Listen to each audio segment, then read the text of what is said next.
holiday gratitude and what you can do yourself to find more gratitude in your own life. I am Dan, that's Rob. We are personal trainers. And amongst other things, we also are human beings. And we have a lot of information we want to share with you that's helped us tremendously on being more grateful in life. Rob will start us off. Holiday themed. Look at this beautiful foliage behind us. Behold. Look at it. Look at it. Look at it. Get into the season. I'm going to insert a graphic turkey right in the middle behind us. Gobble, gobble. For this. Gobble, gobble. Gobble, gobble. The idea of gratitude came up, quite frankly, after taking a yoga class. Typically, at the end of the yoga class, and maybe Dan can speak to this more readily than I can, but they always say with eternal gratitude, namaste, which is your prayer at the end. And I thought about that. Gratitude, what is it? It can conjure up many different things and take many different forms. Two things in particular. Last night I was out at dinner with my in-laws. It was their 56th wedding anniversary. You got to be grateful for that. Anything you can do for that length of period of time is pretty tremendous and is an accomplishment. The second thing, going to be attending Thanksgiving with my extended family at the end of the month. And one of the family members is in their last stages of life. They're level 4 or stage 4 cancer, and they know that they don't have too much time left on this earth. So we're going to be grateful for that. That's going to be a difficult situation to deal with. It's tough to even talk about and think about, but it does lend itself to the type of gratitude that we all should be experiencing or thinking about as we move forward, especially during the holiday seasons.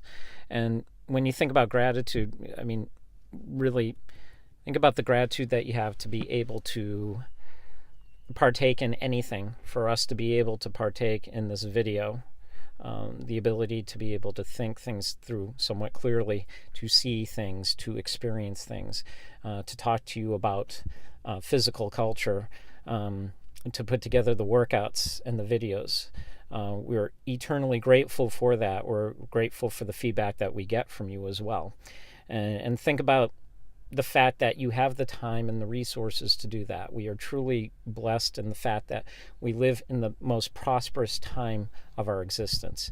Every day that we live, and then every day subsequent to that, is a better day. There's technology, there is sustenance, there is abundance of things, food, clothing, technology, if you will. And we have to appreciate what we do have. One of the things that I always laugh about is Louis C.K., the comedian, who's maybe not as grateful as he has been in the past. He's going through his trials and tribulations, but hopefully there's going to be a second chance for him. There's always a second act for people in life. But he came up with something profound when he was talking about being on a plane. And there was a gentleman next to him complaining about his phone service on the plane. And Louis' observation was, you're in a tube 25,000 miles above the planet, streaming or towards your location, and you're complaining about your phone service. He goes, think about that. Think about the fact that we're engaged in flight. Think about people who are over 100 years old. The changes that have taken place over the last century have just been astronomical.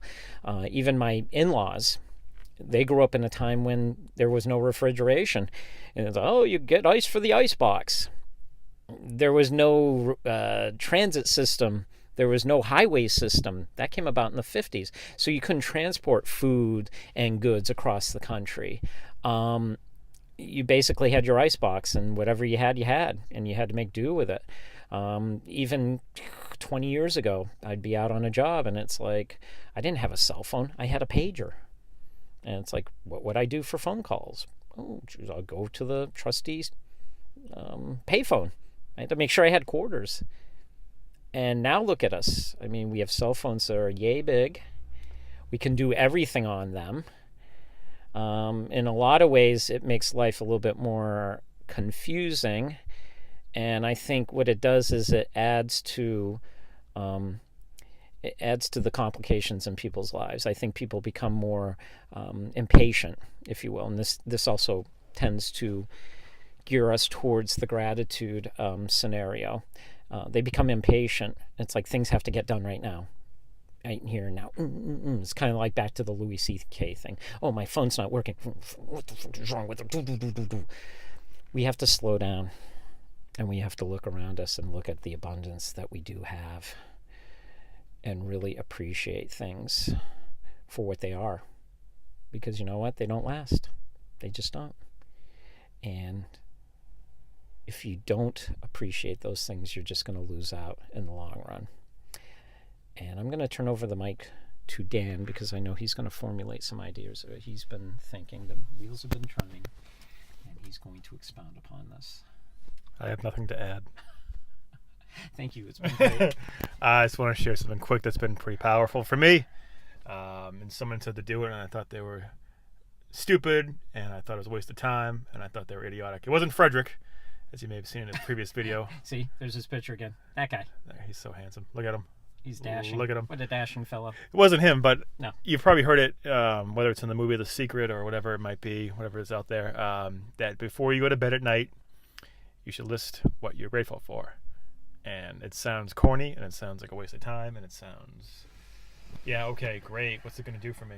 So, if you're the kind of person, well, first of all, it does a couple things. And especially it helps out if you're the kind of person who has an anxious mind at night. Maybe you're the kind of person who tosses and turns, thinks about how you're going to pay bills, thinks about a person you're in a fight with. Maybe you have that going on. Or maybe you're a person who's angry, or maybe you're a person who's stressed, or whatever it might be. Making a list of what you're grateful for over time will completely change your sleep, your attitude in the morning, and a number of things. So here's what you can do, and here's what I've done. So I've tried it on and off for years. And I'll admit, for a long time, I didn't do anything. I thought it was a waste of time. But before you go to bed, as you're getting in there, you have your ritual, whatever it is, just start to think about things you are grateful for, even for the smallest, littlest things. Like if somebody smiled at you, and even if, or maybe someone held the door for you, or maybe you won money, or maybe you got a promotion. It could be something big, could be something small. But I found power when you start being grateful for these smaller things in life. You could have the shittiest day ever. You could get fired from your job. Your spouse could break up with you, get divorced. You could lose everything. But if you list grateful for being alive, being able to breathe, being able to move your body, you're in better shape than actually a lot of people, believe it or not, because there are people who can't move their body. There are people dying in hospital beds, people dying of cancer, and you're a person who is living and still has an opportunity to get things done. And just being grateful for that can completely change your mindset. Does it happen the first night? No. Does it happen in a week? No. Like a habit, it takes anywhere from a minimum of 21 days, but for me it's like 90 days of doing it until you actually see a difference. Your mind doesn't race as much at night. You wake up in the morning a little more optimistic. I found it's better at night to do it because there's so much going on, and you want to kind of put that day behind you, and gratitude's a great way to end it. Some people like doing it in the morning. Either way, try to list it. Try to think for 3 minutes. You could write it down, but even more powerful, visualize it, feel the emotions behind it, what you are grateful for. And once you appreciate the small things in life, you appreciate everything in life. So if you're having an average day and just small nice things happen to you, you're hugely grateful for it.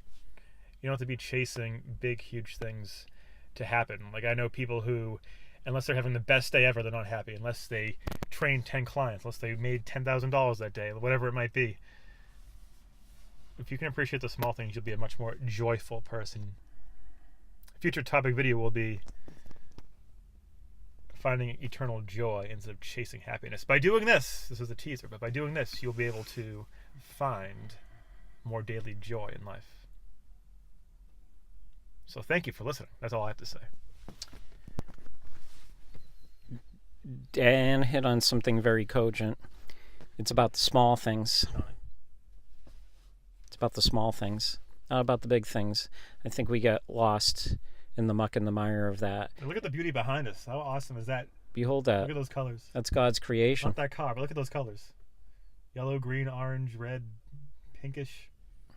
There's a tree off to my immediate right that's just like a burnt orange, red.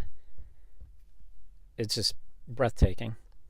And taking the time to do that, we live in a world of technology right now where, especially the younger generation, I have a 10-year-old son, and his head is in that iPad, in that Switch, the phone, and when he can just at any point in time lift his head, we were on a trip, and he looked out the window and he said, wow, look at that skyline. It looks like a painting.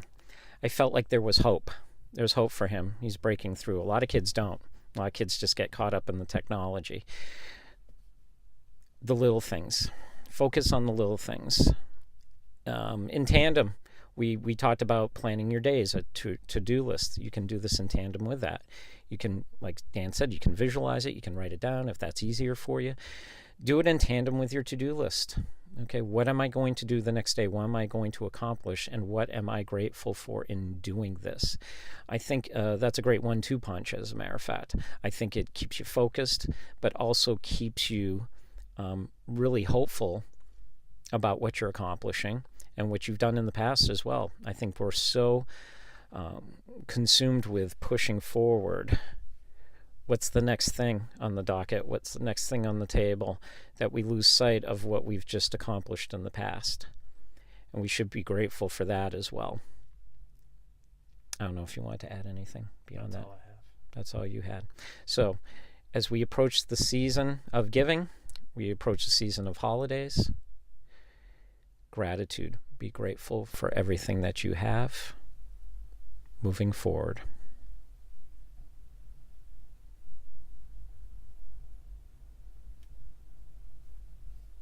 Until next time. Let me get that tree. Yep. Oh, look at that tree. Breathtaking.